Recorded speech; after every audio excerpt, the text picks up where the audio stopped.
Mesdames, Messieurs, bonsoir, bienvenue dans cette édition. Ce télégramme de félicitations adressé par le président Faure Gnassingbé à son homologue iranien Hassan Rouhani. Pour commencer, l'Iran qui célèbre sa fête nationale, dans son télégramme, le président de la République dit saisir cette heureuse occasion pour saluer l'excellente qualité des relations d'amitié et de coopération qui existent fort heureusement entre la République islamique d'Iran et le Togo et souhaiter vivement les voir se renforcer davantage dans l'intérêt bien compris des peuples togolais et iraniens. Pendant que les éléphants de Côte d'Ivoire et leurs supporters savourent leur sacre de champion d'Afrique dans l'euphorie et la fierté générale, au Togo, les fossoyeurs de notre football, embourbés dans des guerres d'intérêt et d'ego, continuent de s'affronter. La mise en place par les instances internationales du football, la FIFA en l'occurrence, d'un comité dit de normalisation de la Fédération togolaise de football pour arrêter la descente aux enfers, ne semble produire pour l'instant aucun effet. Elle aurait au contraire aggravé les choses. La situation est telle que le Premier ministre a décidé de descendre personnellement dans l'arène pour tenter à son tour de calmer les esprits. Ainsi, ce mercredi, il a présidé une séance de travail avec les responsables du dit comité et ceux d'un regroupement de clubs et de ligues appelé le C11. La réunion visait donc à aplanir les divergences. Le chef du gouvernement a-t-il réussi son exercice? Quand même Madi Akako, qui a assisté aux discussions, nous en parle. Face au chef du gouvernement, ce matin à la primature, les membres du comité de normalisation de la Fédération togolaise de football et les représentants des présidents de clubs et de ligues regroupés au sein du comité de coordination. Objectif, échanger les idées nouvelles pour apaiser la famille du football, déchirée ces derniers temps par des divergences nées de la mise en place par la FIFA du comité de normalisation de la Fédération togolaise de football. Lors de cette rencontre, le chef du gouvernement, Célia Godji, a invité l'ensemble des acteurs du football à dépasser les querelles intestines afin d'instaurer un climat propice au développement du football dans notre pays. Vous êtes des acteurs qui travaillent quotidiennement pour que ce sport demeure. Et s'il y a des difficultés, c'est d'abord à vous qui devez nous dire comment vous voyez les solutions. Et donc, on s'était vu, on a échangé par rapport à la mise en place du comité de normalisation. Ça fait à peu près un peu plus d'un mois.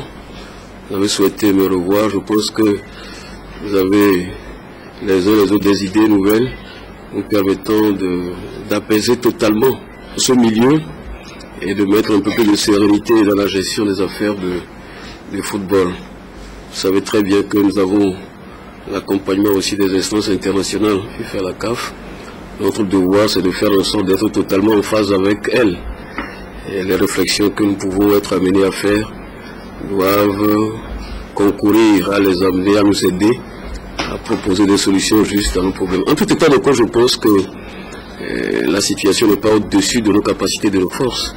Il suffit que chacun fasse un petit examen de conscience, ait un peu de recul et réfléchisse d'abord à l'intérêt du football et de notre pays. Et je pense que nous aurons forcément et naturellement la bonne solution. À l'issue de la rencontre, les membres du comité de normalisation de la Fédération togolaise de football et les représentants des présidents de clubs et de ligues regroupés au sein du comité de coordination se sont réjouis de cette séance de travail qui a permis de faire évoluer les différentes positions. Ils ont surtout dit avoir espoir aux entretiens qu'ils mènent avec le gouvernement dans le cadre de la résolution définitive de la crise que traverse le football togolais. Nous, les membres de coordination de la Fédération togolaise de football, nous avons posé un certain nombre de réserves quant aux conditions de mise en place du comité de coordination. Et le 4 février dernier, nous avons demandé à ce qu'un congrès extraordinaire soit organisé pour pouvoir mettre en place rapidement un nouveau bureau de la fédération.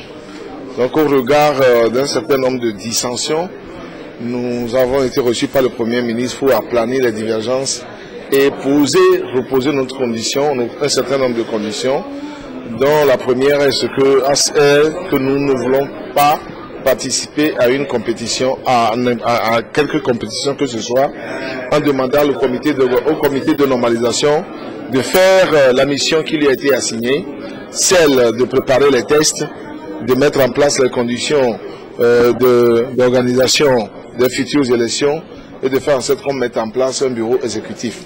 Et deuxièmement, nous avons déploré auprès du Premier ministre ces querelles et ces insultes, ces attaques qui se font au niveau des médias par les personnes que nous accusons d'être téléguidées.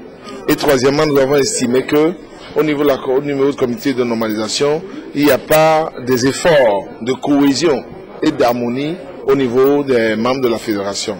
Tout ceci mis ensemble, le Premier ministre a effectivement relevé qu'il a compris notre position et a demandé à ce que nous puissions suspendre les effets de notre demande de convocation d'un congrès extraordinaire pour que nous nous rapprochions du comité de normalisation, ou du moins ce qui se rapproche de nous, pour recueillir notre avis, pour que nous nous mettions ensemble pour travailler et accélérer les travaux, afin que dans un délai très court, nous puissions mettre en place les instances dirigeantes de la fédération et continuer. Donc je crois qu'on a rapproché le point de vue et le Premier ministre a même demandé que nous puissions nous retrouver avant la fin de la semaine prochaine pour commencer par travailler. Le Premier ministre nous a reçus, nous a prodigué des conseils.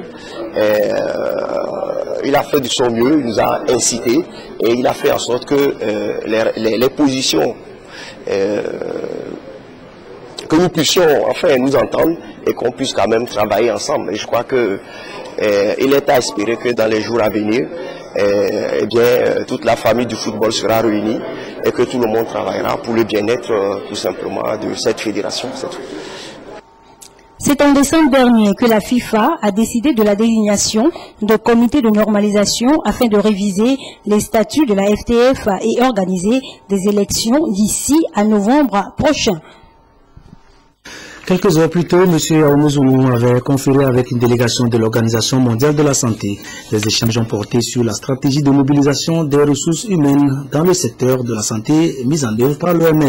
Des précisions avec la chargée des ressources humaines de l'organisation, Mme Laurence Koudia, qui répondait aux questions de Carmen Madje Akapo. Nous avons discuté des personnels de la santé, de leur disponibilité.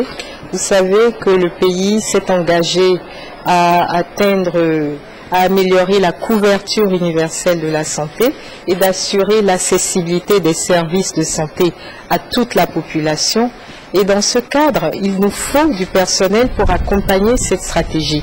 Notre audience avec le ministre était pour présenter des stratégies, parce que l'OMS est en train d'appuyer le ministère dans le développement ou l'analyse du marché de l'emploi des personnels de la santé, afin que le Togo puisse adopter des stratégies qui renforcent la présence de ce personnel partout où on en a besoin, en quantité et en qualité. Donc, Togo fait des efforts appréciables, mais vous savez très bien qu'il y a eu, par exemple, récemment la crise de l'épidémie Ebola. Nous rendons grâce à Dieu que le Togo n'ait pas été touché.